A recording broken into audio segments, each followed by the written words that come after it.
Once upon a century, people lived above this glen. There were 50 houses here with parents and their children, but someone said they owned what those 4 generations had called their homes across the Scottish nation.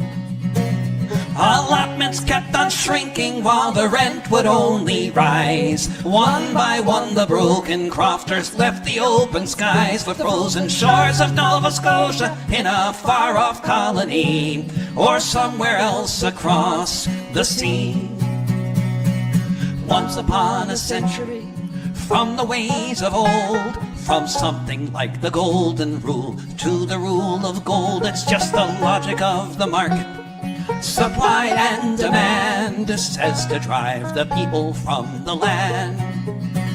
Instead of eerie silence reverberating all around among the gardeners and shepherds, you would hear the sound of the pipes and drums and choirs of the songs that would be sung and the stories that were told in a Gaelic tongue. Once upon a century, you'd never think it could to turn into a field what had been a neighborhood. Once there were the promises of loyalty or clan, and then there was just profit if you can. If we travel back to a different time and space, it was possible for most to afford to live someplace, but it's the logic of the market, each investor's conviction. More money is just grounds for an eviction.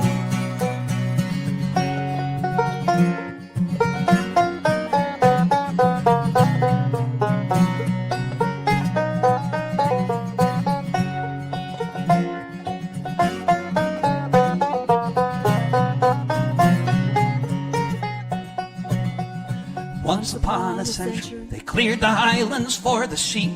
Most folks did not resist as the rent became too steep. They packed their things and moved, scattered far and near. You'd never know that they once were here. Just for the whims of capital, the biggest profits for the banks. You fight a war for empire, and clearances your thanks. From the crofts of Scotland to the sidewalks of LA, if anything has changed, who can say?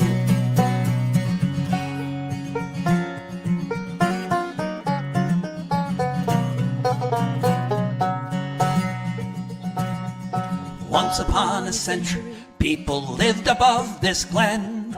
There were 50 houses here with parents and their children.